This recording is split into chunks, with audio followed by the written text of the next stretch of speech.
All right, let's do it live on a Football Friday edition of Cleveland Browns Daily. I am merely Bo. He is the great Z. Happy New Year to you, buddy. Happy New Year to you. And to all of you. Happy the millions and millions. Happy, obviously, birthday to Bootsy. Oh, boy. Big 10. Big 10, double digits. I was sad. I thought we were going to get in the streets, but I guess he had too much going on. What did he have going on? He had too much going on. Not sure what he had going on yesterday. No. No. How many parties did he have? Well, he had one in California, then he's got one Saturday, and then we did a little something on. We had a little family birth one too, week. So it's birth week. Yeah, he definitely is one who subscribes to birth week. I Yeah. don't know that he's like a one-day guy. He definitely likes lots of them. So yeah, he was there. Did you guys make it to midnight? I did somehow, some made way. We were at a friend's house for the game. Yeah. The game ended, and I kept looking over at my wife because she was the one that was like, "Hey, as soon as the game ends." Yeah. Originally, it was halftime, and I knew it wouldn't be because once the wine started flowing, she was not going to leave. And I looked over at her, and she's socialite, and I'm like, Okay. "It's now 11:20. Yeah. 11:30.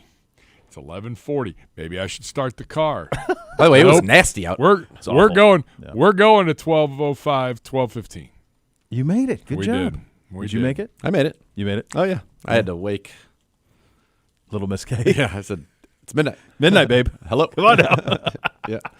But I did. We watched the kids came over. We had a great meal and then watched the Stranger Things series finale, which No notes. masterpiece. Well done. Good Very job well out of done. them. Yeah. And it comes with an ambiguous ending that lets you believe happier ending if you are so inclined, or a less happy ending. But they gave you the emotion of it not being happy to give you like that powerful, and then you're like, oh, okay, very well done. Tied up a lot of stuff, like really, yeah, very well done. Nice. Enjoyed it thoroughly. Nice. I didn't make it. It was. You were too disgusted. Yeah. Well. Yeah. You were consoling Bootsy. He was not pleased. No, he's not pleased with the results. Did he say something like, "They ruined my birthday"?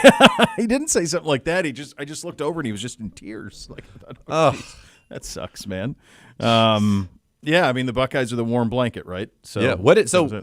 How do you handle? Because I have Boods is the 18th. You have two of them right around. You have the 19th, right? And 19th Bootsy. and 31st. Yeah, NBC's the 19th and Yeah. Bootsy's the 31st. You just do the best you can. I mean, you try to make sure that it's hard.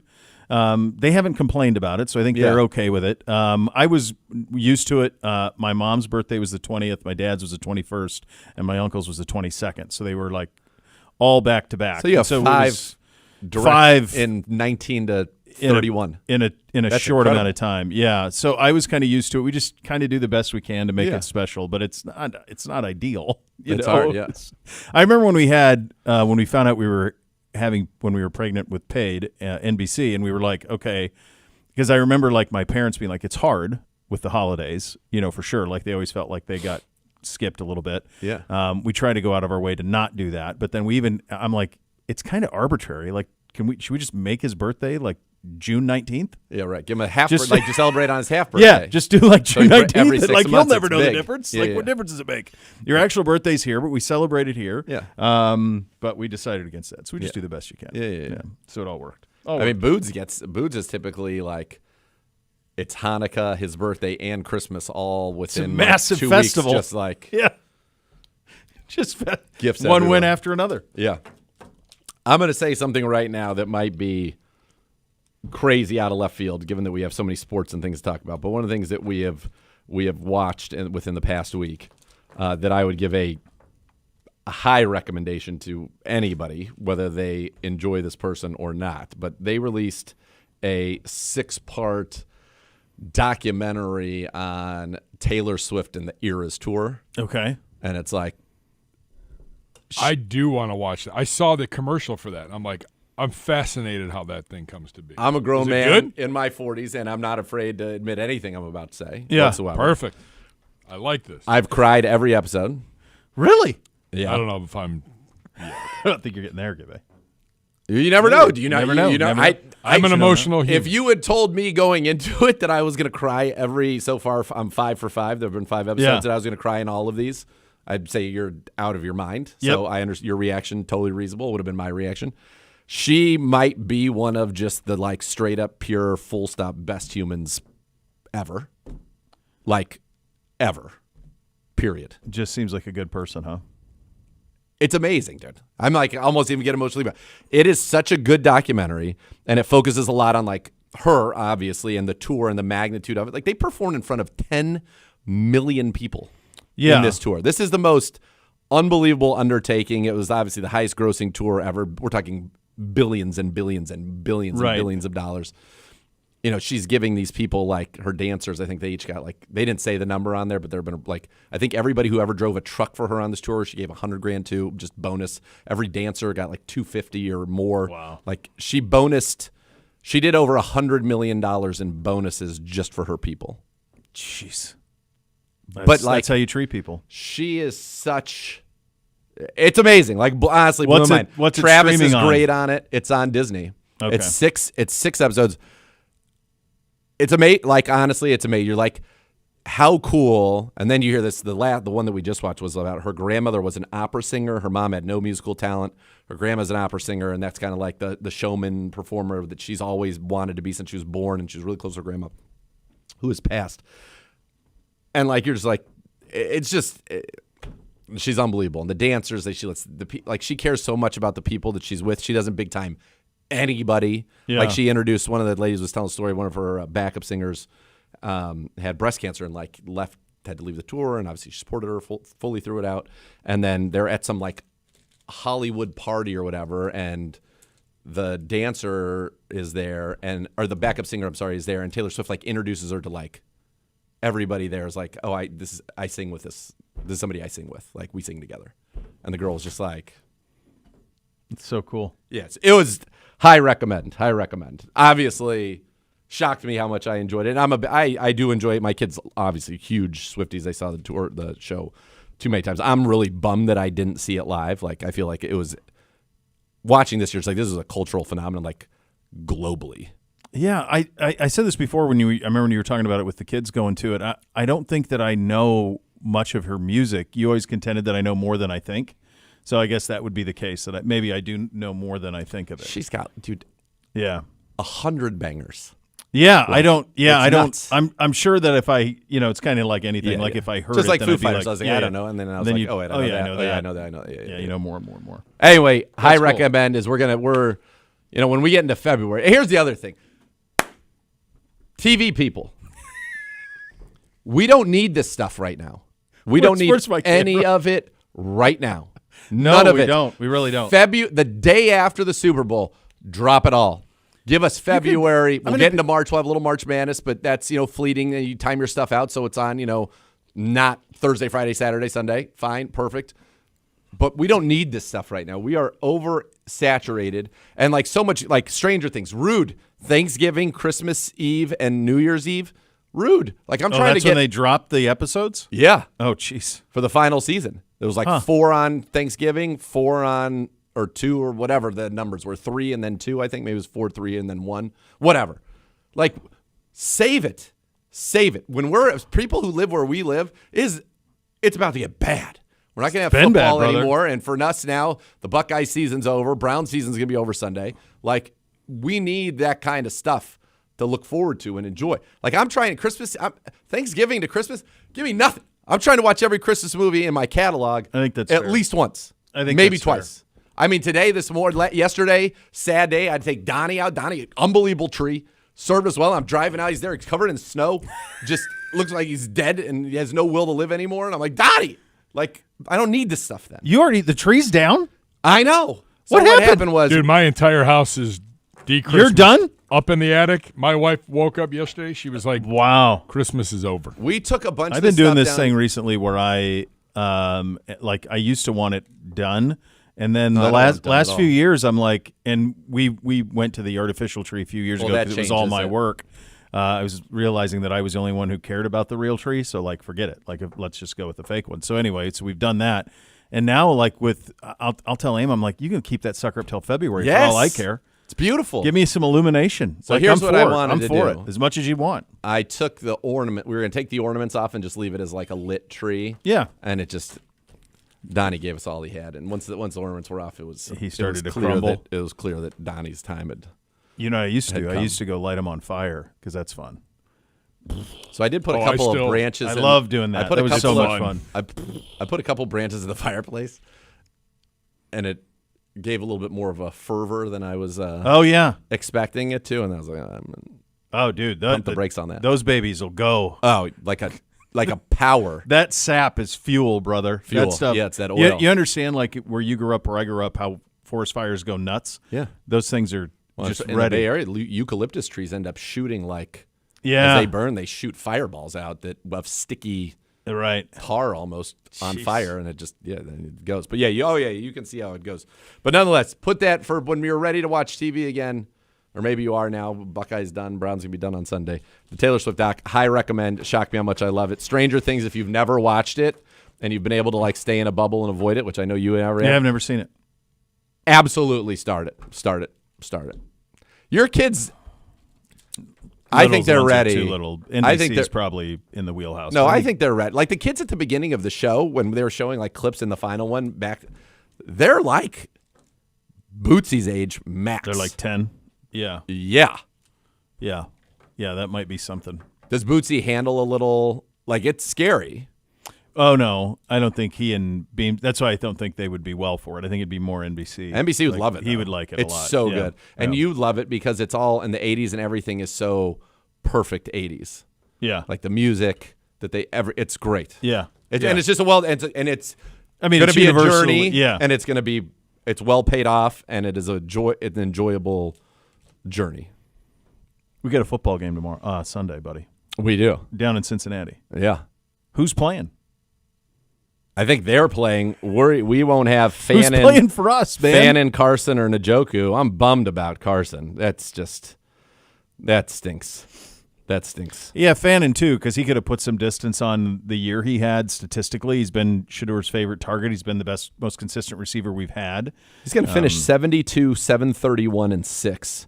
He's going to be our leading receiver in catches. He's uncatchable in that. He's got currently a 24 reception lead. He's got a 146-yard lead. He's got a 4 receiving touchdown lead. So he will not be caught in any of those. And, he has a rushing touchdown as well. So we're talking about 744 total yards from scrimmage and 7 touchdowns for him this season. Just an incredible performance, a elite third-round pick. And quite frankly, he is going to be a tight end of the future. And in fantasy leagues, he's going to be an early tight end pick next year. He's probably going to be a top 5 tight end going into it next year. But, yeah, it's a bummer because – he wouldn't win Offensive Rookie of the Year, No. I don't know if that's going to be McMillan. I feel like McMillan's probably in a good spot for that. I think Shuck's making a little Shuck's bit of a making charge. a charge, no doubt. Yeah. Travion had some moments, but then I don't know what. Just doesn't he get enough get work. enough touches. Yeah. And then Carson, it's a bummer. He's going to finish his rookie season. I mean, Dick Vitale say, a stat sheet suffer supreme. Yeah. 156 total tackles, 2 picks, 3 passes defensed, 2.5 sacks, 11 tackles for a loss, 9 quarterback hits. He is 3rd on our team in tackles for loss. He is 3rd on our team in quarterback hits. He is an off-ball linebacker. Only Miles, obviously, who has 32. And Alex Wright, who's having a great season now, has 12 tackles for loss, has passed him in those. He's tied for the team lead in interceptions. His 2.5 sacks, believe it or not, are 4th on this football team behind Myles Garrett, Malik Collins, Alex Wright. Yeah. What do you want from this guy? It's just a bummer he's stud, not going to yeah. be able to. He's not going to be able to play because he was approaching. There only, I think, have been 5 rookie linebackers that have been over 150 total tackles. That's counting special teams that I saw, and they're all quite good careers.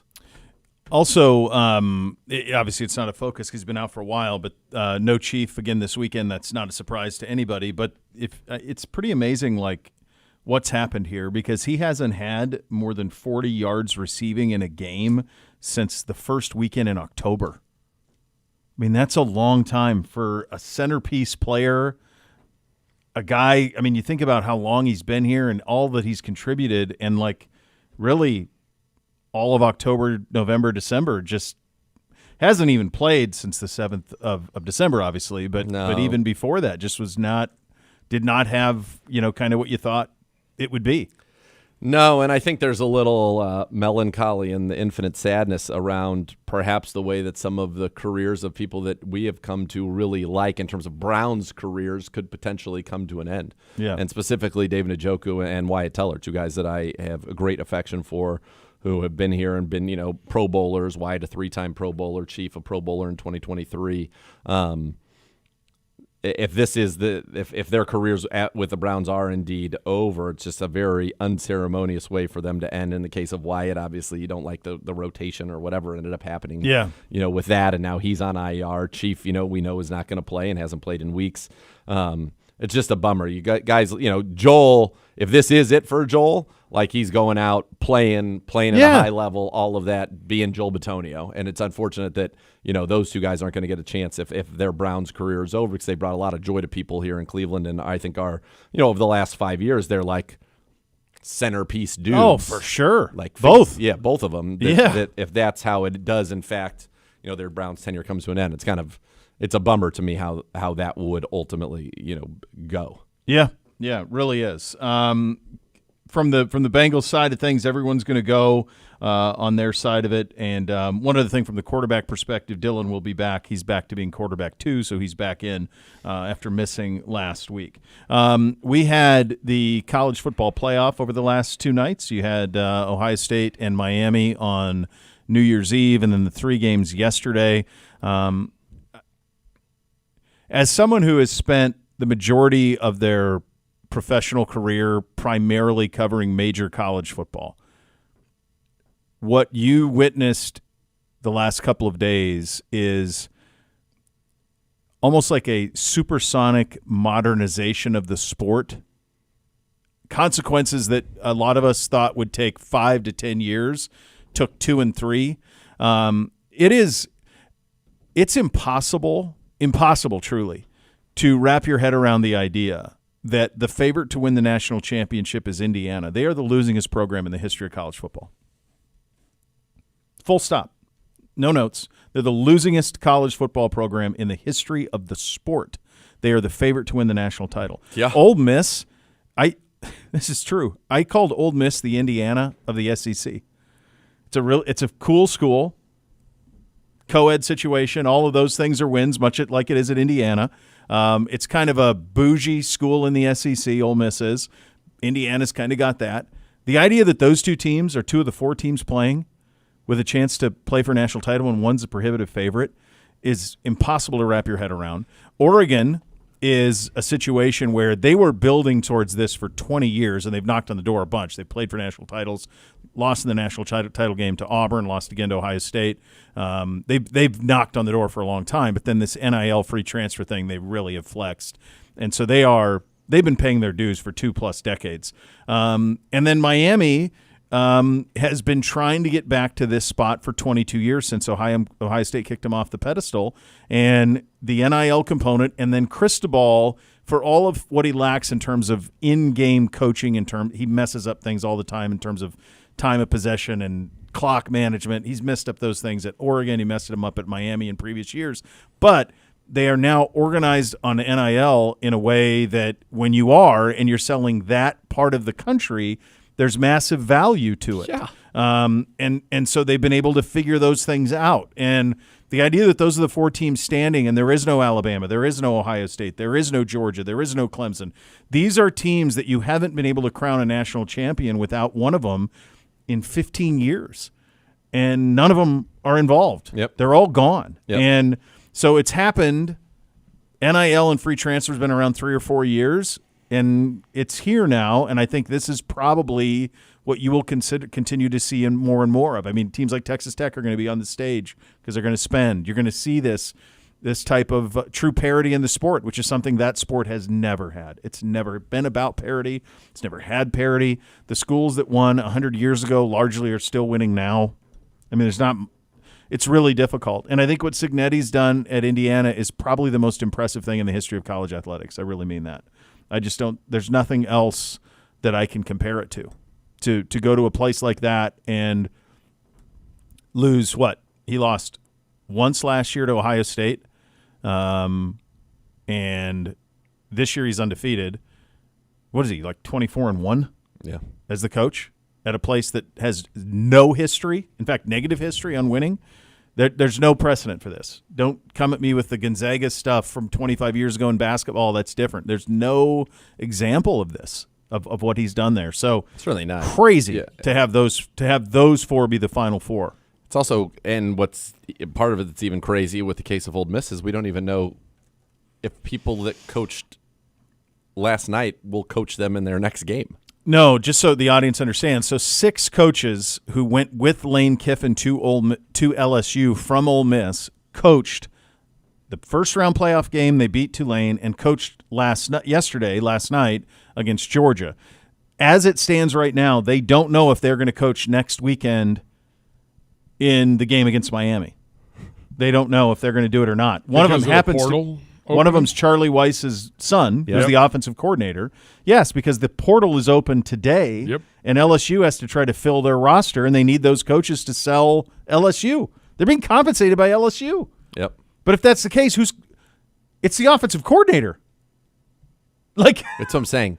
It's by the way, so insane. I didn't watch much of College Game Day, but I watched the right 10 minutes while I was with Luke yesterday. Took him to the aquarium. We were looking for anything to do. Went by the Christmas Story House. It was a great, wonderful time.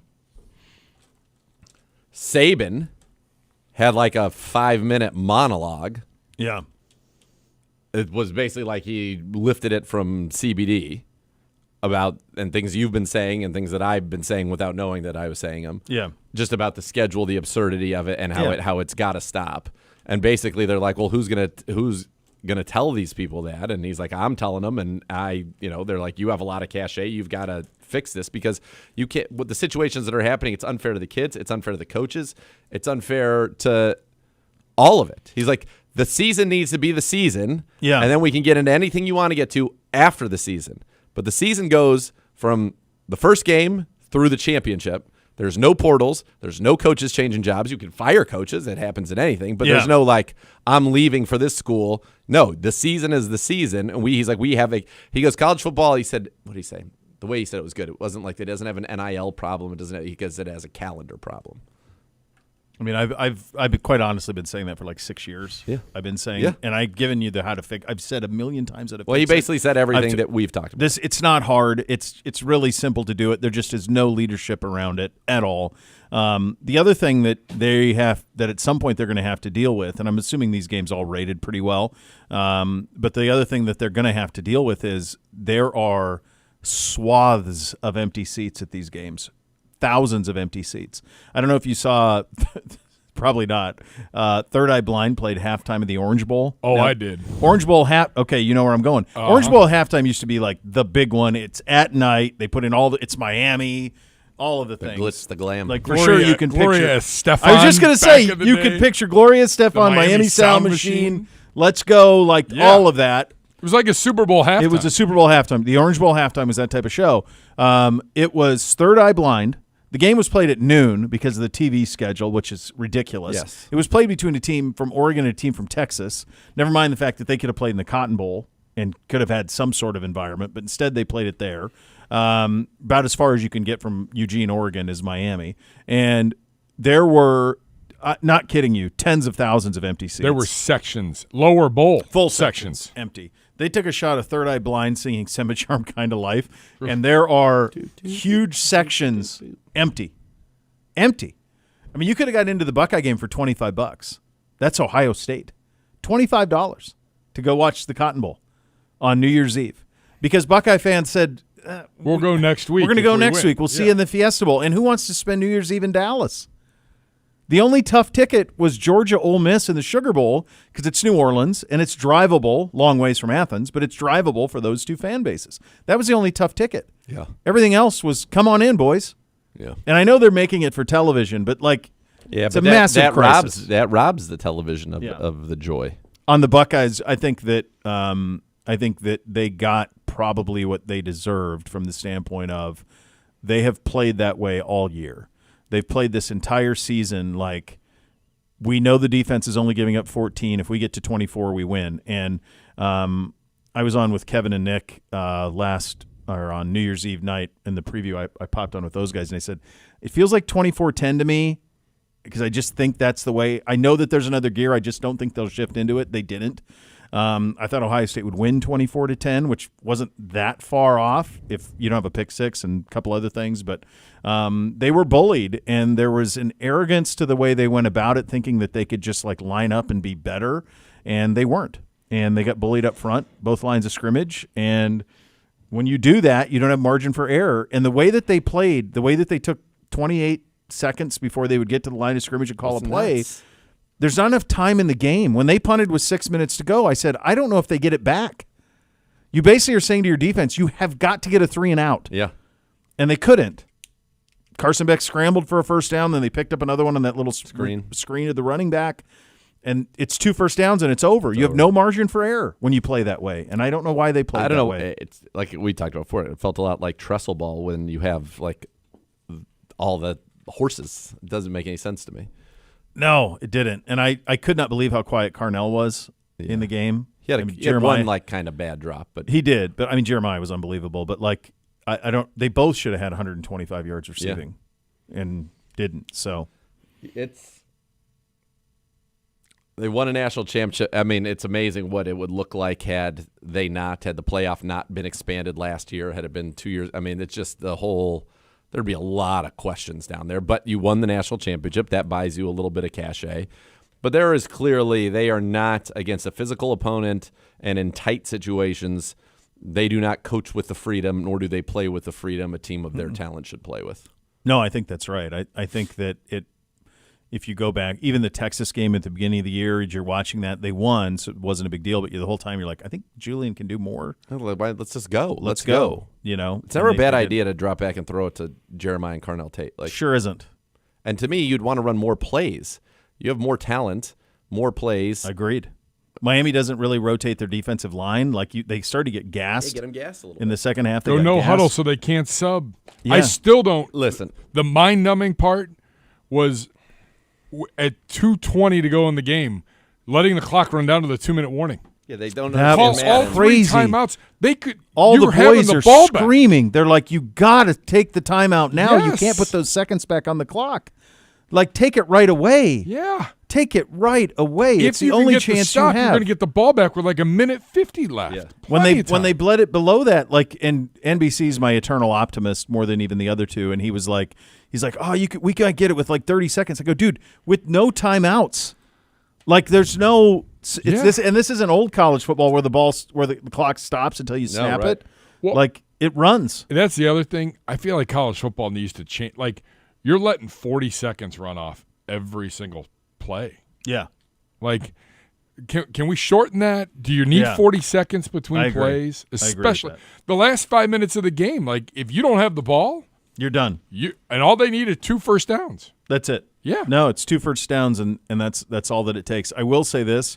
It was one of my favorite games, college football games I've ever seen from how the officiating was. They only threw 2 flags. Yeah. The whole game. Until what, the middle of the fourth quarter? Both were on Ohio State. I think they just identified the one holding wrong. I don't think it was on Daniels. I think it was on the guard. Yeah. The one was really punitive on the punt. That was a massive deal. That's a 20-yard change of direction with that one. But I will say Ohio State got away with probably the biggest pass interference I've ever seen. Got away with. Devin Sanchez just ran for 15 yards tackling the kid the whole way, and they let it go. So I don't know. I'm for more football like that. Like less officiating. Like if you watched the end of the game last night, that was utter chaos with Ole Miss Georgia. Somehow Georgia got one more play. I mean, it was just insanity. The way 18 minutes to play 1 second. Yeah, it was crazy. So, but for the folks who said that they were getting tired of seeing the same teams, no complaining because you got Indiana and Oregon that play next Thursday night. Then you got Miami and Ole Miss that play next Friday. All right. We cannot end this segment without talking about, I mean, the biggest story, I think, of the college football playoff is Michael Irvin. Michael Irvin is operating at a level right now that few humans have ever operated out, given their celebrity in public, where it's basically like he just leapt out of Scarface and is just frolicking in the world unhinged, and it's riveting. It's also a little scary. Like, part of me is like, he's 60. He might just like fall over at some point because he is obviously on another level. On levels. He's on levels. levels. Yeah, he is. I just never seen anything like it. I've never seen a 60-year-old person behave that way. Sustained for 3.5 hours. Like, if you lit a match, does he ignite? Like, that's the type of fuel I think he's on. I think it's all tiger blood. I don't even know how. It's yes. Among a million things. I just don't even know how you can. I mean, you and I are 15 years-ish younger than him. Yeah. Can you imagine going like that now? No, because it's for any amount of, like, even go back to like in your late 20s, like when you felt like you had all the energy in the world. Like, who can go at that level? I think it's like in Princess Bride when he builds up the tolerance to iocane powder. I just think he's built up a tolerance where he can just go, he's done it forever, and he can just it's unreal. He's unbelievable. It was unbelievable. I mean, you watch Cowboys documentary. This is not newish behavior. No, but like at 60, but that was in his 20s. And he's ripped, and he's whipping his belt off. He's stretching in these crazy ways, and he's screaming at people about this is a Category 5 hurricane, and this is a Category 4 hurricane, and he's nuts. Like, he's on the sideline in the game, basically. Well, I was saying, like, how they hit Jeremiah for a big one, and you hear he is screaming to Ray Lewis, double that, fill in the blank. What are we, like, screaming? And not 2 feet away is the defensive coordinator. Yeah. And I'm thinking, like, how do you even coach with this circus? It's crazy. Has there ever been anything like it? Only thing I can think of is Ashley Judd when Kentucky basketball, like, but she's like in a seat. She's in a seat. Yeah. She wasn't like in the, but just, I mean, just like fanatic. Like, she would go nuts for Kentucky basketball games. And that just popped into my head when you started asking the question, because I remember going to see them play at Florida, and she was like shot out of a cannon the whole game, like really into it. But no, I don't. Like, on the sideline in the middle of it, no. Like near the coaches? Yes. No. McConaughey a little, but he's down a little ways. He's low key there. Well, he used to be pretty lubed up. He's more low key now, but he used to be like right in the middle of it, kind of. Yeah. Not like next to Mac Brown, but crazy. Let me just lay out a scenario to you, because I don't think what I'm about to say. This crossed my mind watching him, especially as he's in that like lunger's position, right, where he's like stretching out, but he's looking like he's stretching out for action. That's right. I think that's right. I've often thought about this scenario. Yeah. Miami's up 5. They get one to Jeremiah Smith on the perimeter, makes guy miss, and he's racing down Miami's sideline. Like, it is not, in my mind, observing him, it is not out of the realm possibility that he would tackle him and try to save the game for the U. I think that's fair. I think that's totally believable. What would happen? Well, I mean, there was one that did happen like 10 years ago. Something like, it wasn't with like Tomlin a player like that. kind of tripped him. No, there was one in college where somebody stopped it. It was one of those, and somebody went out there and like tackled him. It was after like a pick 6 or something. And then the famous one is Woody Hayes after the interception, who grabbed the Clemson player by the neck and ended up getting fired. But yeah, I think he's in. I think anything is in play, and it's only going to get like, I know that you'd say he's going to be can't be peacocking around Atlanta next Friday, dude. In advance of that game, how do you think that's going to go? You live there. We both know how that's going. We know. I did think about when I was on the sidelines, like on every level. If the Browns ever made the Super Bowl, jeez. Like if that scenario, if like the Browns were like 5 seconds from winning the Super Bowl and somehow the craziest thing happened and the guy was like going to run free, like would I just like tackle him and save the Super Bowl for the Browns? Yeah. I mean, obviously lose my job, get that. Clearly, yeah. You'd be a hero though. Yeah, but like, what would they do? What would the officials actually do? I don't even know what it would be. Obviously, would they rule it a touchdown? Can they award the touchdown? I don't know. It's a great question, and it's something that might have to be addressed. I'm thinking, because I was watching that, and I'm like, I really think that if he felt like he had an opportunity that he needed to, like in his mind, the way that he had gotten himself worked up, like that if he had to be the one to like make the play, like that he would try to make it. I don't think that that's inaccurate.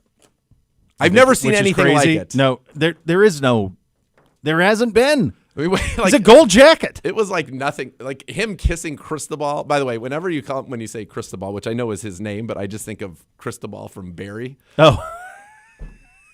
Which is NoHo Hank's lover, no. Cristobal. Yeah. It makes me laugh. But I think the least shocking thing to me would be that he somehow gets involved in a play in either the next game or the national championship. He's going to have opportunities. Those are your hot topics today, presented by University Hospital, official healthcare partner of your. I think it's in play, buddy. I really do. Unbelievable. Coach Tarver coming up next. You listen to Cleveland Browns Daily, presented by Bally Bet, official sports betting partner of Cleveland Browns. Please bet responsibly on 850 ESPN Cleveland.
Add more fun to your fandom with the Bally Bet Sportsbook app. Download today, get 50 back in bonus bets. You place that first wager of 10 or more. Bally Bet, official sports betting partner of your Cleveland Browns. Now here is Z with linebacker coach Jason Tarver.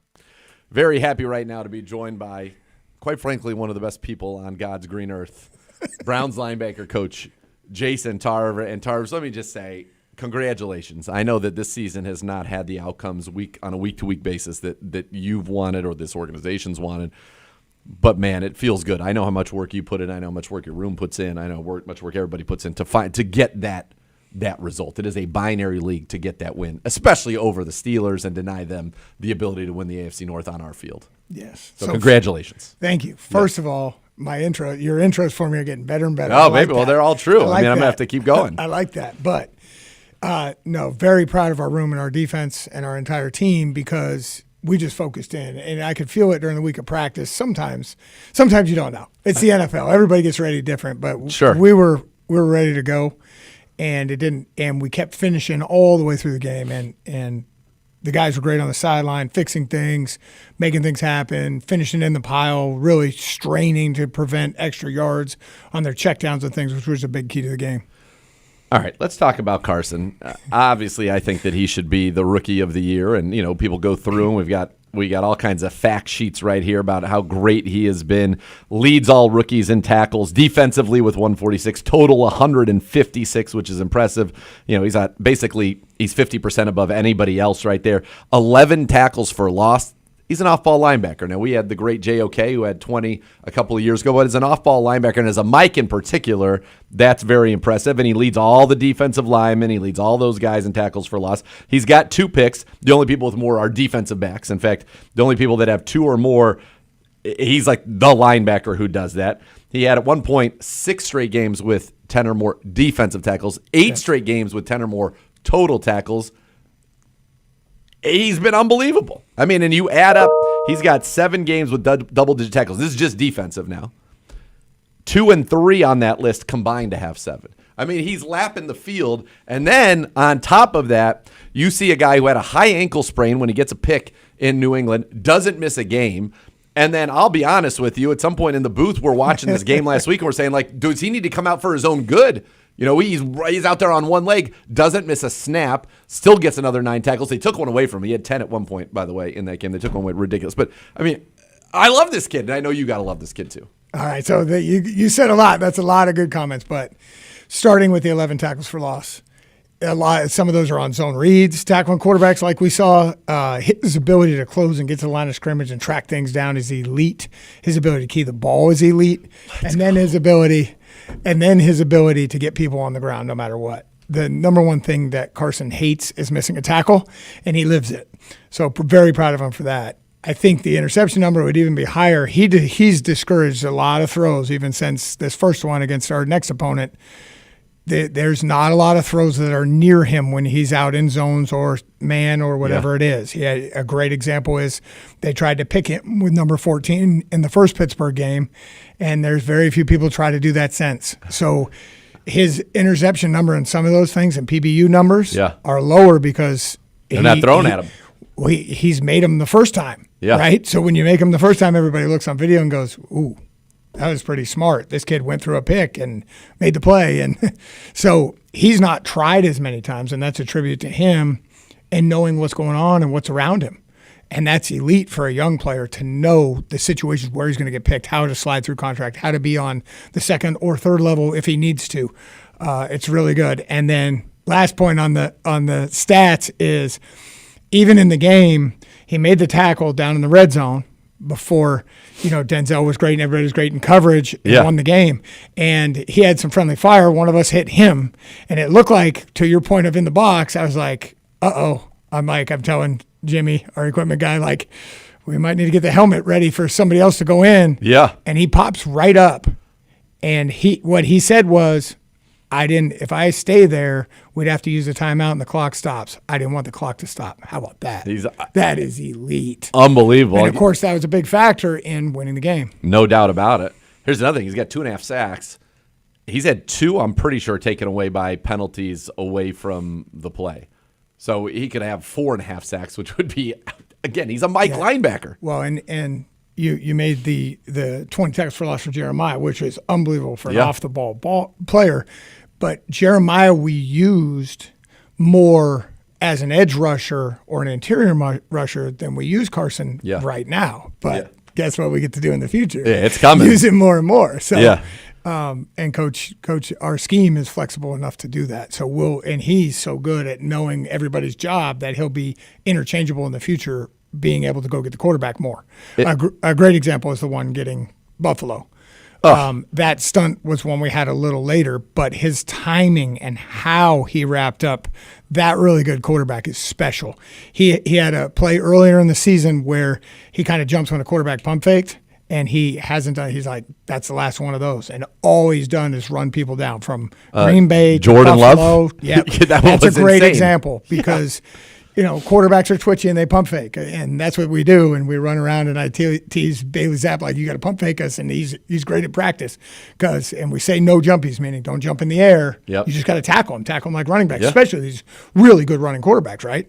And anything that happens to Carson, he fixes, and he's been doing that. So the tackle on Josh Allen was a great example of that. And there's a bunch throughout the year. Yeah, he's got highlight tape on some of the best players in the NFL. I mean, he's the only guy I've ever seen meet Derrick Henry in the hole and just absolutely stone him. And then he had one where Henry had a head of steam and he arm tackled him and got him on the ground, like snatched him. That doesn't happen. This is a guy, and you're grinning ear to ear. But, I mean, really, when you think about what he's accomplished, and you've been around some of the absolute best to ever play the position, especially, think about your time in San Francisco where you've got, Patrick Willis and Navarro Bowman. Like, he only was a one-year starter at UCLA. To come into the league and do this is insane to me. And you've been around it. You see how good you know how good he is. You've been around the greats. Like, please put into, if you can, context how difficult what he is doing is given just the lack of snaps that he's played this position at a high level in his life. Yeah, for the ability to take in information and apply it quickly and keep it simple when everything's moving around fast. And of course, these the biggest, strongest humans in the world are on that field. It hasn't happened. It's happened in different ways. Guys come in and they run everybody over, or guys come in and they're just really good. Carson's advantage is in all of those things. He's flexible as heck. But his ability to see and feel things and learn from it before it's even happened to him is what's so unique. He does it at a really advanced level. He can see it, think about it, and apply it with maybe not having that snap. It's really, really special. One of the things I know the guys in your room love about you is that you give such thorough notes. And when you have a guy who it seems like is a sponge for those notes, and you're mentioning, like, you could write something, he may not have repped it, and then he does it on the field. That's got to be, as a coach, kind of like a dream scenario. Yeah, Andy's always thinking about it. He, when he sees something, we had a new little pressure last week that we used. And the first one, it's one of the quarterback hits that got taken away. They got the Steelers got called for OPI on the play. Yep. But it was a new little pattern that him and Mason were running together. So we gave it a name for those two. And just when it came to him, he said, well, if I do it like this will give Mason enough time. And it's like how he thinks about everything is like he's thinking about exactly how to do it based off of what happened in the other game, because we put it in, and the other game we were running him vertical and bringing guys around. This game we ran him vertical and did something else with Mason. And so it was a good changeup, and it did pop clean. And then he got all the way to the quarterback quickly. Yeah. But just his process of how he thinks about things. If I do this like this, because this happened to me before, that's high level, whether you've played 0 snaps or it doesn't happen when you've played few snaps. It doesn't, but it is with Carson. He thinks like that. That's awesome. It's like having another coach on the field, and usually those guys are like the Roquan Smiths or guys who've been in the league for 7-8 years and have seen it all, and he's doing this right now. I think he should be the defensive rookie of the year. I think he should be a Pro Bowler, and I think a big snub there, and I think he should be an All-Pro. I mean, I don't think there are multiple linebackers playing better than him in this league.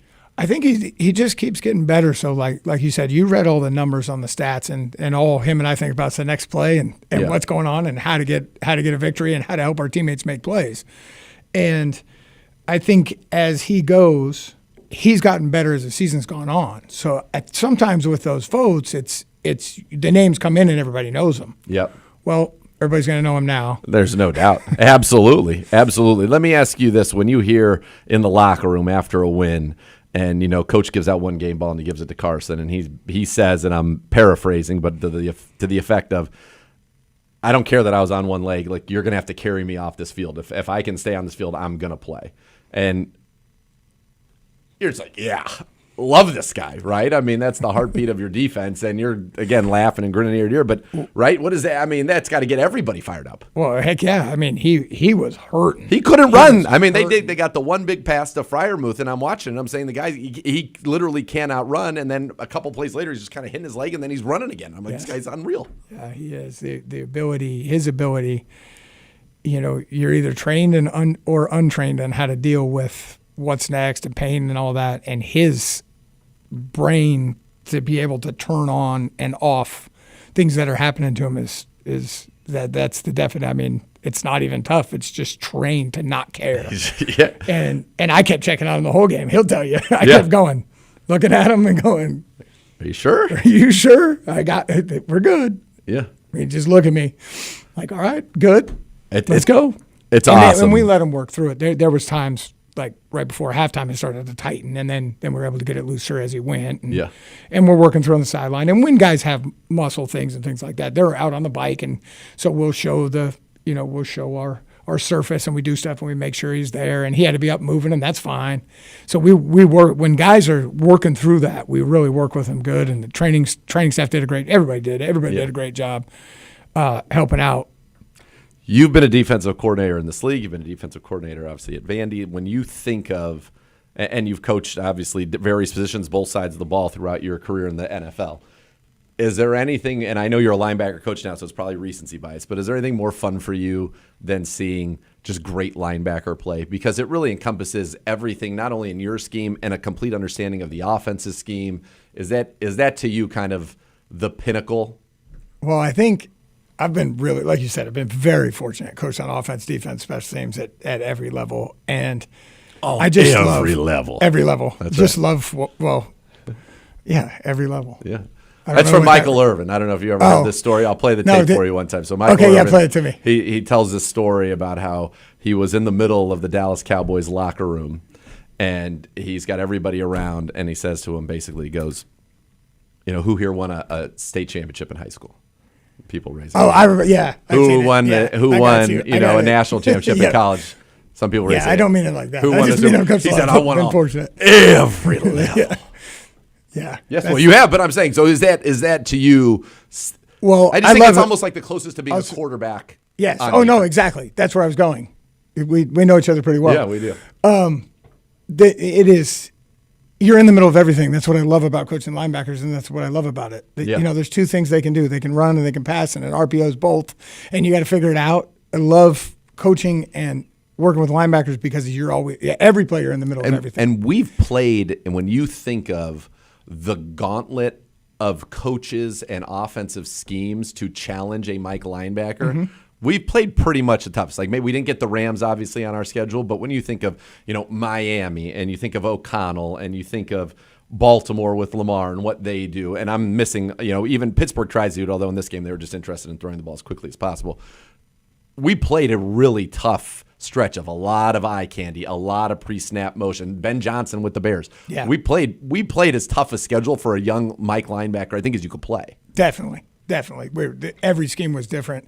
And what's great is that how Carson approached each week, and we start with those things. And we've actually talked about some of the guys you mentioned, like how Stafford can look over here and throw over here and things like that. So we're already prepping when we do get that opportunity to play those humans whenever that happens in our schedule.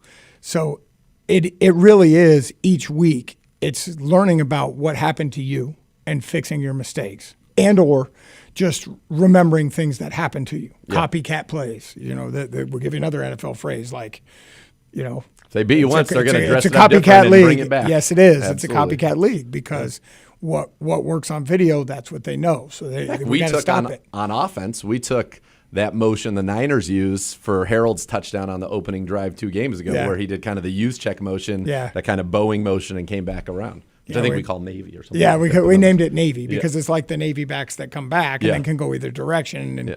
And Kyle does run that really well. Yeah. So that is, to your point, copycat league. All right. We've talked a lot about Carson, justifiably so, but I think one of the best stories in the league, honestly, this year is happening right next to him in Devin Bush. Career high 2 interceptions. He hadn't had a pick since his rookie season. Has the pick 6, as we well know. 7 passes defense, that's a career high. 2 forced fumbles, that's career high. Pretty sure he has 3 forced fumbles, but we'll argue with the statisticians later. 2 sacks ties a career high. 111 total tackles, that's a career high. He has had a renaissance, and for a guy that maybe in 2023 goes to Seattle, looks like he might not be a full-time linebacker again, to play the way he's playing. He's former 10th overall pick in the league. He was 3rd in the Defensive Rookie of the Year voting, but for him to play the way he's been has been phenomenal. Yeah, very, very, very proud and happy for Devin. This system allows him to get on edges and go and play fast and use all of his ability. What I'm really proud of, and he's just been doing really well, is his low target tackling and his hands. He's getting off of blocks, and he's getting people on the ground. Yeah. He's rapping. He's going. He has that great lower body that he can get under things and through things and run his feet, and you're seeing that. And it's just gotten better and better since he's been here. And that's a tribute to him and the process and everybody working together, but especially Devin locking in and saying, the scheme's for me. I know I can make plays. Here we go. And then trust himself in the moment, trusting me with as much as I was on him. Devin, get aligned right, get your eyes right, and your ability will take over because you can see it and you can go. Yep. And he did. And I would used to give him, you're hard on him. MA is a misalignment. Yeah. And sometimes there was some MAs. But the more he got the alignments right, and this is with any player, his eyes were right, and then as explosive as Devin is, he took full advantage of it. And we need him to do it one more time this year, and it's just great. His staying in the process has been wonderful for him. I felt like that last game, and he's played Pittsburgh obviously before, and he's had a monster game against them with Seattle. But again, we're probably thinking the same thing because I felt it before and then during. I'm like, Devin is going. This is awesome. Oh, and then you saw at the end when we won, he had some words for Mr. Rogers there, and I was kind of looking, like making sure nothing happened. I was no like, flags. I was please. like looking, and I'm like, listen, I was seeing how close they got, but you like that, right? You like that kind of intensity, and that's a team that said we're done with you, right? And they came to our building to try to win the AFC North, and we said, not today. You're only scoring 6 points. You're not even getting in the end zone against us. I thought that was awesome. Which, the 6 points is really hard to do against that quarterback and that team. I would venture to say, I haven't verified this. I do like my stats. I would venture to say 3 for 15 on third down is probably the worst of his career. I don't know, but that is really, really good. For us, yes, very good by us. And the fourth down stops. Yeah. The fourth down stops play in too, because that's of course was the biggest. The one early in the game on the deep throw, I thought our corners, they were covering. Covering, and they were helping everybody else go. Tyson hits too, by the way. I'm sure you like him as a corner. Everybody's excited about Tyson. Tyson just locks in, and he loves ball. He loves to play, and he practices hard. He plays hard. He locks in. He's really taken to Coach Lynch's techniques and our techniques in the defense. He's locating the ball. He's turning his head around quicker. He's a stud. He is fast. He's tough, and he targets well in his tackling. Yeah. And he's another, like we talk about Carson being able to see things ahead of time. Tice is able to take things from the drills to the game too. Yeah. Like exactly the way that it shows up in practice, he can do it. It's all right. Gibbe's trying to stop our joy, which is very sad because we only talked about 2 players. We're just getting started right now. So I'm going to get you out of here on this one. I got my first Lego for Christmas. My brother-in-law got me a Fortnite Lego. It's the llama. All right. So I'm going to start to work on that. So did Santa bring you any Legos this year? Yes. What did we get? We got the Enterprise. Star Trek, that's a big one, yes. And so we got. How many pieces are we talking about? I don't know. That was a big box. A lot, yeah. But we got some stuff. We have the whole Lego train around the tree. Love it. We have 2 trains now and the whole Christmas village. I love it. And turn the train on and the cat chases the train, and it's pretty cool. That's awesome. Coach, always appreciate the time. Congrats on the win. Let's go get one more, wrap this season up on a positive note there against the Bengals, and get your guy the respect and recognition he deserves. Thanks. You just read all the stats. Let's go. That's a courtesy of Victoria. Thank you, Victoria, for those great stats. Love it. Always great to be here. Likewise.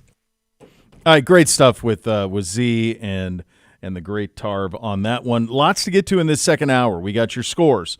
We've got your over-unders. We've got your keys. We've got your matchup. We got a lot going on here in the final hour. You're listening to Cleveland Browns Daily on 850 ESPN Cleveland.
Fill your game day cooler with the refreshing taste of Twisted Tea Hard Iced Tea. Smooth, real brewed tea, 5% kick of alcohol. Look for the bright yellow cans. Twisted Tea, keep it twisted. Twisted Tea Brewing Company, Cincinnati, Ohio. Please drink responsibly. Time to head to the podium, presented by Vivid Seats.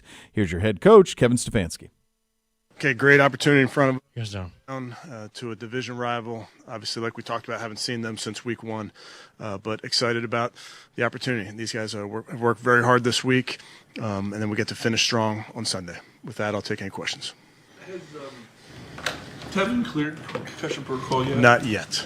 Yeah.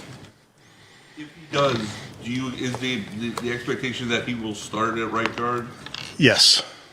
Never wanted to miss a snap all year, so did he push back on this, or was it just no question that he couldn't play? Yeah. I mean, this kid, as you guys know, has been unbelievable. So for him to play in that game with the injury he had is absolutely remarkable. And then he can't go this week. So I cannot say enough good things about Carson Schlesinger.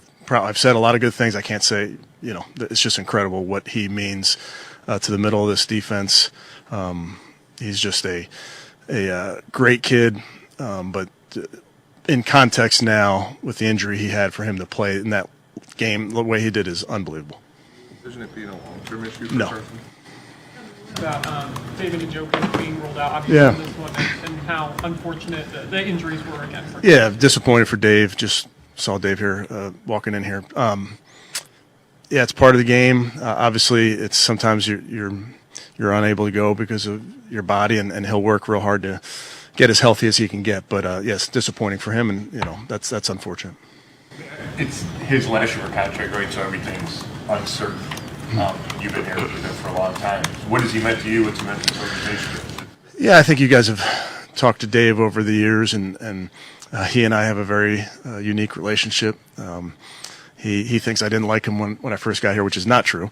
I just told him the truth, and he didn't like that.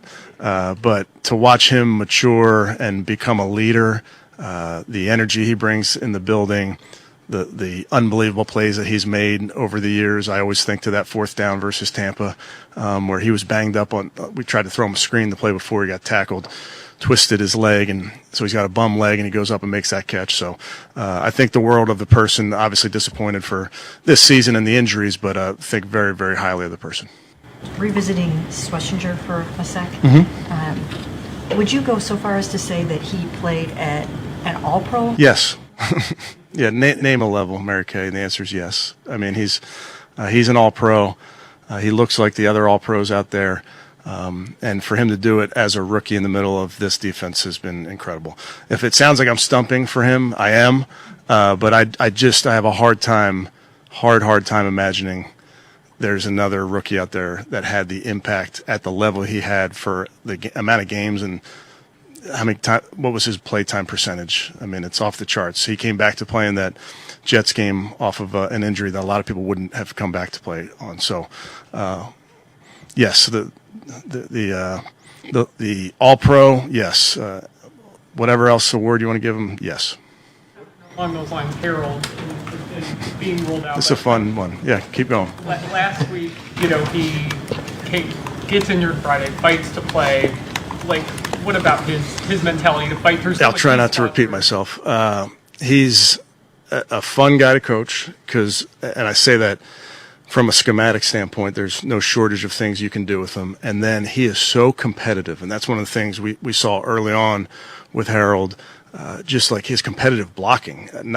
There's tight ends that are bigger than him, but he sticks his nose in there and blocks through the echo of the whistle. Competitive in the pass game, strong hands, but really a fun kid to coach. I say kid, and I think that's appropriate because he turned 21 after we drafted him. But is the right makeup. He's a guy that we've enjoyed thinking of ways to get him the football. Just in terms of, I mean, watching your post-game speech and just how those guys pulled together in a late game like this, just in general, do you feel like there's maybe kind of something special about this football team, this roster, even though the record doesn't state it necessarily? I know, like, that's for us, Mary Kay. It's not really big picture for us, it becomes small picture for us, and we zoom in and what's in front of us, and that's what I appreciate about this group. And we're not really looking in the rear view, and we're not looking at too far ahead down the road. It's like what's in front of us, and that's the fun part of this business is these opportunities that we get to compete week in and week out. This one, a division opponent, they got us the last time we played. We remember that in week 1. So we want the opportunity to even the series, and we want the opportunity to compete against great players with really great coaches. That's the exciting part for us. Good. Okay, thanks guys. All right, time for a little over under. Oh, the cackles. Give it. Is it really that bad? Pretty bad, brother. Pretty bad. Really? Yeah, you went 1-6 back-to-back weeks. Oh. So, good God. Yeah. There was a time. Now there's a little bit of gap here. Dr. Z went a robust 3-4, and so okay, he did 2 better. I know, but then coupled with 3 better last week and better So he is. I could have done better. I just am matching you. So that means in the ones that we were different on, where we actually were like it was my true picks. I'm like 5-1 out of the last 6. I do love how you have your true picks. Yeah, my true picks are 5-1. When you're not playing strategery. Yeah, the true picks. Yeah. There you go. Sir Mix-a-Lot over there. Sir Mix-a-Lot. Dr. Z is 53-41 overall. Gibbe, you are now under 500. You are 45-49 on the year. All right. Here we go, kids. This is going to be crazy, much like the scores are going to be crazy because who knows? It's going to be very difficult. What the give a damn level is on a lot of folks. I think for our team, there's going to be some, but in some of the scores, there probably won't be. But let's give this a go. Let's start with Dr. Z. Thank you. And let's start with Shedeur quarterback rating. 70.5. Over. All right. Over.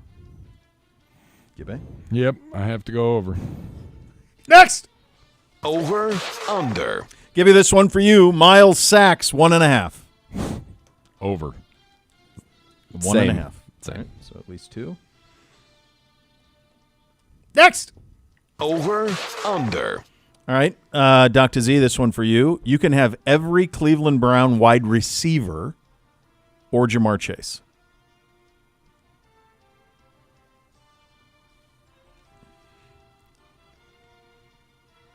Every wide receiver. We don't have Fannin, no Chief, so we're going to have to throw to somebody. Last week that would have gotten us 70, 112, 116. Jamar Chase. Which one are you taking? Jamar Chase. Okay. They're going to be chasing. We're up big. Okay. Spin Master. Do it for you. I mean, I know you delight. I love it. I love it so much. You're just a spin doctor. I will go the opposite direction because I think the warden's going to shut him down. All right, there you go. So an over, which he has done. He has done. Correct. He has done. Next. Over, under. All right, these are the young Gabriel specials. Ever since we started this is when I went down the toilet. Your own protege. No, he's BGZ. He's the girl's like spirit animal or whatever. I don't know. Don't sound jealous. How many spirit animals can Zagura have? He's got a tree. It's like a coaching tree. A little tree of spirit animals. Yeah, there you go. By the way, Amy and I were sitting there last night and we were watching the game in the living room, and Bootsy was putting together a Lego at the dining room table, and I don't even know if he noticed it, but he just was walking around the living room singing Christmas songs. Just still singing it. We just looked at it and just smiled. Just went, God bless it. When I take Luke to the store in the morning, which I do most mornings, we're still rocking. Still rocking. Yep, it's all there. All right, so you got long field goal attempt here. Andre Schmidt, long field goal attempt. Over, under, McPherson, long field goal attempt. It's a give back. This is for Is this for me? you. Yep. Schmidt, Same. all day long. Over. Same. Okay, over. All right. Next. I mean, that's Over, one that there's no under. Well, no, there's no thought. Analysis. It's just, there's none to it. All right, we're looking for total tackles. You can have Bush and Hickman, or you can have Jordan Battle and Bennett Carter. Bush and Hickman. Over. Yes, I have to go Bush and Hickman. Over. Hickman needs 5 tackles for the first 100 tackle season of his career. Devin Bush already has a career high 111 this season with no Carson. I feel like he's had a great season. Great season. Devin Bush Yeah. had a great. He's 111 played like a tackles. first-round pick, which is what he is. 2 sacks, 2 picks, and a touchdown. 2 forced fumbles, 7 tackles for loss, 7 passes defensed. He's been great. We need to sign him. He needs to be locked up. Chop chop. All right, next. Over, under. I think this is back to you, Gibbe. Sacks plus turnovers. The number's 3.5. Over. Next. Over, under. Dr. Z, 44.5. The actual. This is the biggest one we've had in forever. Over. Gibbe? Under. 44.5. Under. All right. 2 differences. Need them both, Gibbe. Need them both. Every little bit helps. We All still have helps. the playoffs. You got playoffs. You got some time. All right, we will do your matchup and your keys coming up next. You're listening to Cleveland Browns Daily, presented by Ballybet, official sports betting partner of Cleveland Browns. Please bet responsibly on 850 ESPN Cleveland.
Junior Browns Backers, presented by University Hospitals Rainbows Babies and Children in association with Cardinal Credit Union, is the Cleveland Browns official kid club for kids age 4 to 12. Junior Browns Backers 2026 season right around the corner. Be here before we know it. Visit juniorbrownsbackers.com to join today. Now for some podium highlights on the matchup, here are his offensive coordinator Tommy Reese and defensive coordinator Jim Schwartz.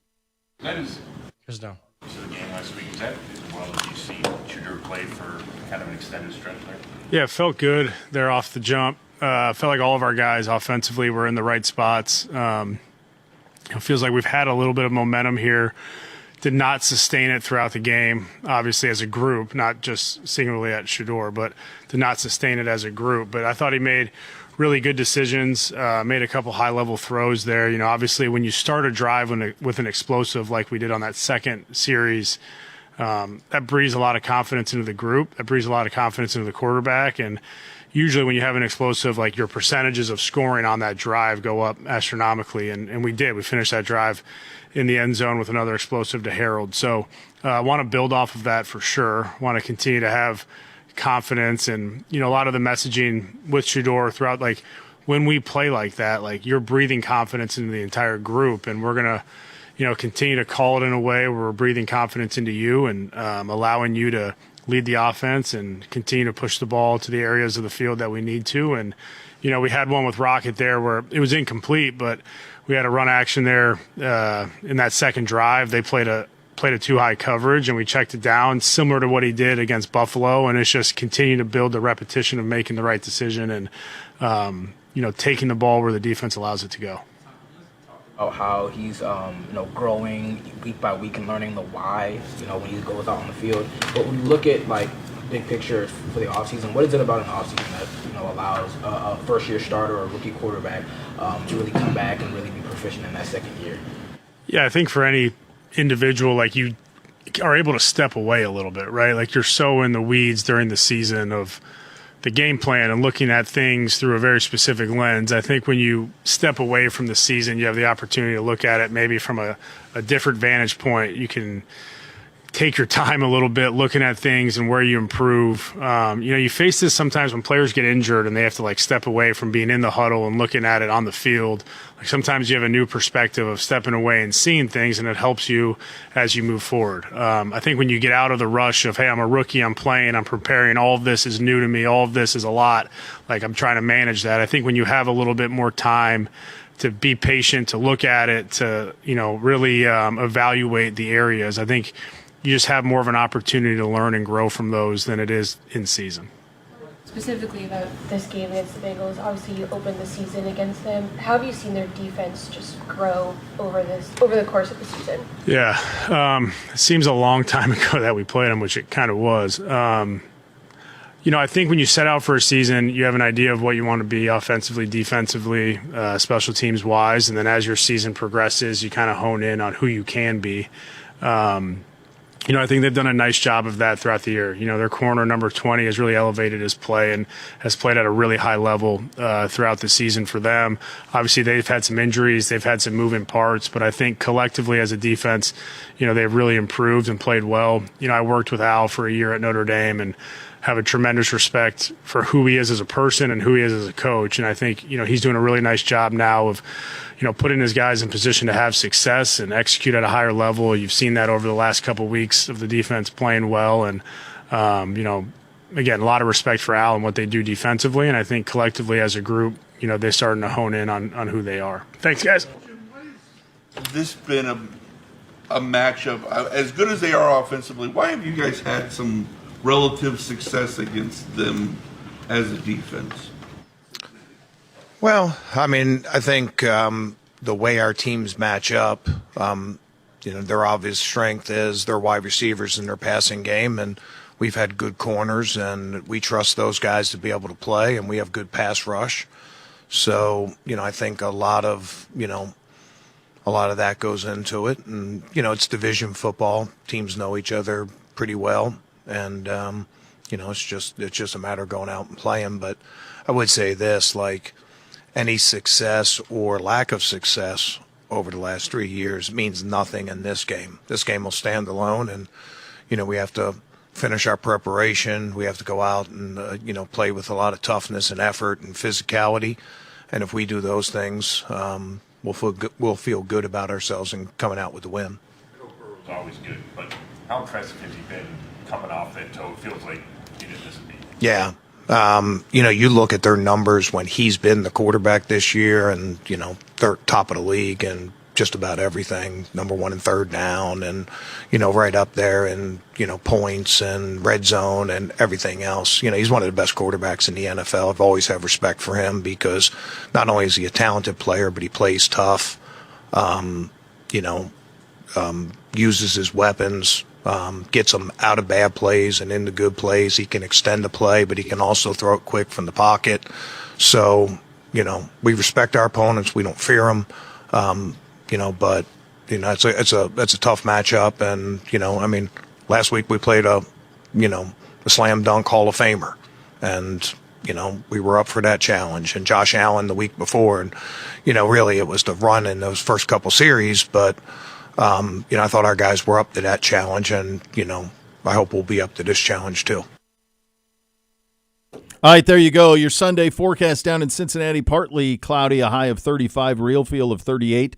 Sustained winds out of the north at 6 miles an hour with gusts up to 80% chance of precipitation on that, partly sunny and chilly. Time now for your matchups. They're presented by Ballybet, Ballybet Sportsbook, official sports betting partner of your Cleveland Browns. And for that matchup, we turn it over to Dr. Z.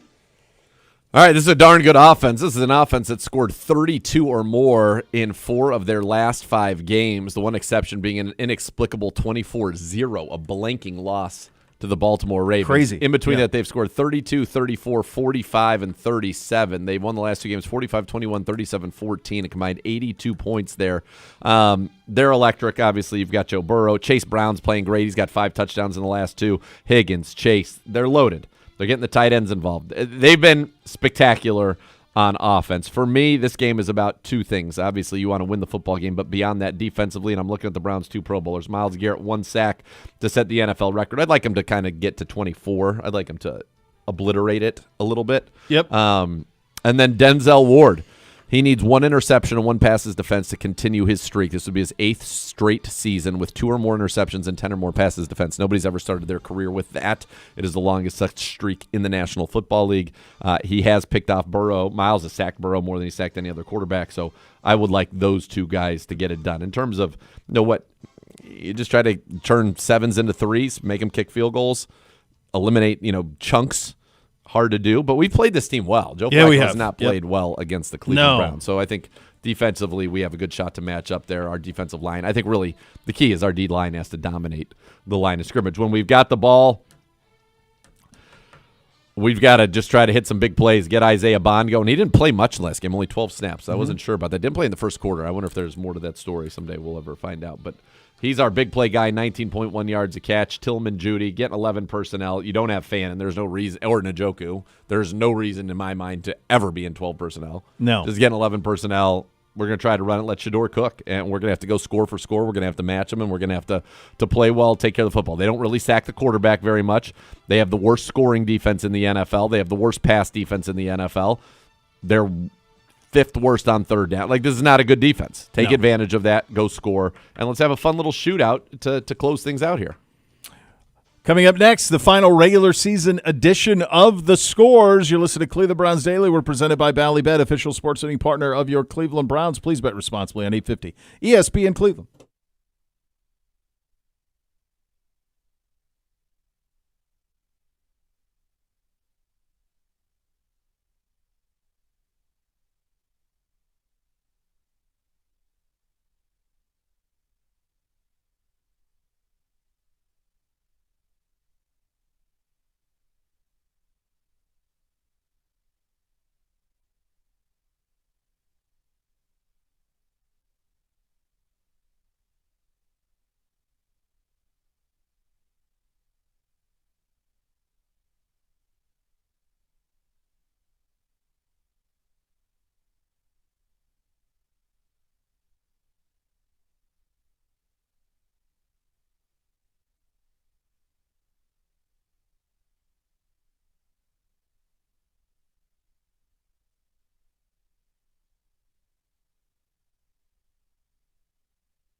OBM, the preferred provider of copiers and document services for your Cleveland Browns, will tackle any size office. Call 216-485-2000 or visit ohiobusinessmachines.com. Time for one last edition of Do Pay Attention to the Scores, kids. I will warn you. We should just tell people put the disclaimer out there. You just don't know. The week to put the kids through school. No, I just would say this time of year, you just have no idea who's trying, who's not. You don't know who's going to play. There's going to be late guys who sit right up to kick, who I'm out. That's coming. So it's just this is a crazy weekend. Almost impossible. And I think last weekend was kind of like that too.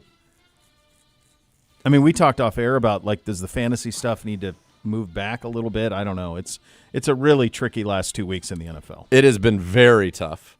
I will say this. What'd you do last I will say this. We rallied. Boy, did we rally. Through 6 games, through the Arizona-Cincinnati game, I was 1-5. You were 0-6. Jeez. You finished 7-9. I finished 9-7.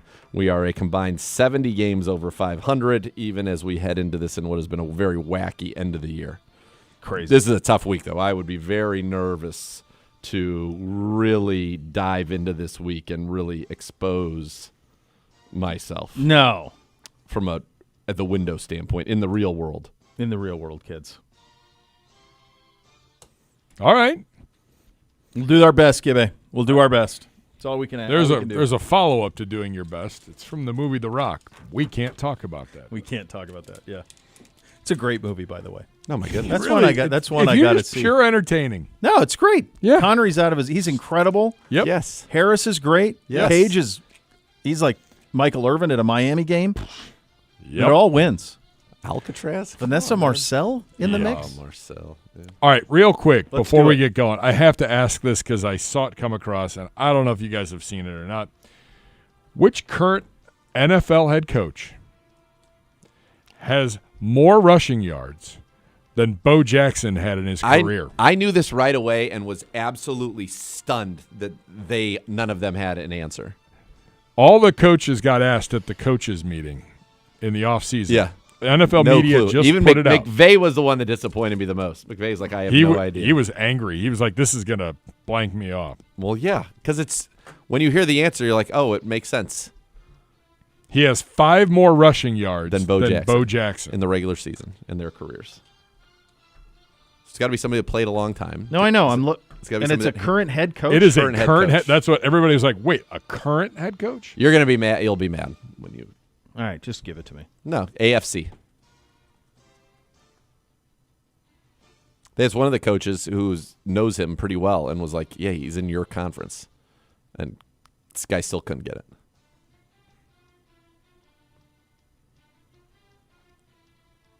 Oh, is it Harbaugh? Yes. Yes. That's why. That's the curve in it. Is the quarterback? It's the quarterback part because you don't think that a quarterback ran. I was looking for running back in my head. I'm just thinking running back. There's no running backs who are exactly. It's not Dan Campbell. It's not Vrabel. Right. Yeah. It's got to be a quarterback. Quarterbacks. Yeah. That's a good one though. John Harbaugh had no clue. Yeah, but it it makes sense because when you get asked that question, the first thing you do is is there somebody who played running back that I'm unaware of? That's the thing you do. So that it's funny. Let's get down to it. The final regular season week of the Scores, Week 18, starts tomorrow. Good. Panthers, Buccaneers, winners in, loser goes home. Not really. No, not really. You're right. Not necessarily. No, because of that stupid Falcons. This is how this is going to go. Bo, lead us off. Yeah, this is how this is going to go because this is what I get. The Bucs are going to win, and then the Saints are going to lose. That's what's going to happen. And so I'm going to have to sit through 2 games that I don't care about to do this so that NBC can have his flowers. So I'm going to reverse jinx it and just put myself out of my misery. Panthers by 1 billion tomorrow night. They are. They're going to win tomorrow. They're going to win it, and then you won't have to sit through 2 games. It'll just be 1, and you'll have dancing in your house on a Saturday. Late night, Saturday night. Have you already hinted to him? Does he know what's coming? Nope. No. And he's probably listening. So Late night at O'Malley's in the Alley in downtown Cincinnati. We'll be watching Seahawks, 49ers, from Santa Clara. Zagor. All right, correct me if I'm wrong, but hasn't this line moved? Like, wasn't No, the this Seahawks is- were bigger favorites? I feel It was like right when we around did this. Was it was it right around this. It was 2.5, something like that. I thought I was off by like Right around. many. You, many well, points. you were because we picked Niners favorite, Yeah. and they're not. I still like the Niners. Kyle's got them ready to play. McCaffrey's going to set a bunch of records. Give me the Niners all day long. Yeah, I know that this is one that I should be saying. If this is the 100%, case, there's yes. no chance San Francisco wins. I just can't see Kyle losing on a Saturday night in San Francisco when at stake is them not having to go on the road to win a Super Bowl. Yep. And the way they're playing, I just don't. Give me the Niners. I'm with you. Yep. Sunday at 1 o'clock, Saints, Falcons from the ATL. No Chris Olave. Blood clot in his lung, I believe. That sucks. They caught it early. He's going to be Yeah. fine. This, to me, is, though, an absurd Olave, I think, is a big factor in this game. I know that the Saints have been playing well, but not in Atlanta. Atlanta's playing well. Yep. Yeah, it's time for the Bijan. Falcons to be gutless again. They're loaded. No, give me the Falcons. Falcons are going to win this one. They don't even need to win it, quite frankly, for what we're doing. But I think they do win it. Comfortable, like 24-16. Yeah. Same. They don't even need to win. Well, they do. Oh, Falcons, they do need to win. You're right. But, yes, they will win. They will do what they I'm- need to do. samesies, Oh, I wrote samesies, that down samesies. wrong. I was like, Samesies. New Orleans by that much on the road? It's craziness. Samesies. But I'm still the same. Samesies. Falcons. Yep. Comfortable. All right, somebody help me understand what's Oh. going on with Green Bay. I don't get it. All right. All right. Packers at Vikings. J.J. McCarthy starts. This score, since they announced it, has actually gone up. Vikings minus 9.5. Oh, God. That's because the Packers are playing no Love, no Willis. They're not playing either one of them. So they're playing their third string guy. Why? No idea. I don't know what they're doing. Do they have nothing to play for? Yeah. I mean, I'm just going to take whoever is playing for Green Bay at the back door. Just a little close. Who is this quarterback? don't Anyone? know. I have no idea. Young Gabriel? For Green Bay. Who's starting a quarterback for the Green Bay Packers? Clayton Tune. Oh, there you go. Clayton Tune. Clayton Tune at the back door. Tune up the band. Fine, I'll take that's a lot of points. I'll take that. next, two teams playing out the string in the NFC East. Cowboys on the road in Jersey taking on the G-Men. Whatever I say to do with the Cowboys is wrong, it feels like. But I'm going to do it again. Cowboys by 1 billion. Yeah, I'm going to stay there. I'm with you on that. I think there's going to be effort there. They'll spin it around. There has to be effort from Jacksonville, but I feel like the Titans are a little friskier than this. Cam Ward's playing really well. Titans visiting the Jaguars. Bo Bishop. And this screams Cam Ward at the back door to me. Yep. So I think Jacksonville wins. I think it's relatively comfortable. Give me the Jaguars 27-17. Jags could be up 20 in the third quarter and be like, "That's it, we're good." Yeah. We're good. Yep. Yeah. Titans inside the number. Up next to round out the 1 o'clock slate, Colts at Texans. Riley Leonard starts for the Colts. By the way, Notre Dame quarterbacks have lost 24 straight starts in the National Football League. Somehow they named Riley Leonard, and the number has actually gone down to 10. Bo Bishop. It's 10. Yes. Yeah. I think since the Texans defense travels, this is not Texans want to win this game, right? They do. Yeah, I think it's Texans 19, Colts 7. Same. I'm just double-checking scores here to the Sunday 4 o'clock slate. The Bills in their finale regular season hosting the Jets. Is this their final home game? It is. So it's the right. Is there any way they could host? Yeah, because they're not the 7, so they could at some point host. No, they'd have to win the AFC East. That's not happening. No, but I mean, even in round 2, there's no scenario. No, they would have to get the AFC Championship game would have to be them against the 7 seed. So it's possible. Oh, yeah. So there'll be a lot of nostalgia here. 425. I don't even get this line. This line number's doesn't gone make to any sense 7.5. I like what we have on the sheet here. Bills by 50. Same. To Chicago, Bears tuning up for the NFC playoffs. Leons at Bears. By the way, it's not impossible that the Bills, like it's Bills-Chargers right now. That wouldn't be that crazy if that was the AFC Championship game. They're the 6 and 7. Bills are the 6. No. That's not crazy. No. Given So are the Chargers locked into the 7? Is that why they're not even trying? I guess. Are we doing Bears right now? Yeah. Yeah, Bears, All right. Lions. Bears have something to play for. The Bears. Bears. See, I don't know. Houston, Chargers, Bills all at 11-5. I just looking on the ESPN playoff thing, and they have the Texans the 5, the Bills the 6, the Chargers the 7, and then Ravens currently as the 4 with Broncos, Patriots, Jags 1, 2, 3. So I don't know. We'll see. Chargers, speaking of Chargers, Los Angeles at Denver. Who knows? Trey Lance at the back door. Where's Denver's currently the 1? They Yes. Denver needs this win. They need to win. Yeah. I know. It seems like a monster number. I don't know. For my dad, I'll say Denver covers against Trey Lance because he's not a Trey Lance fan.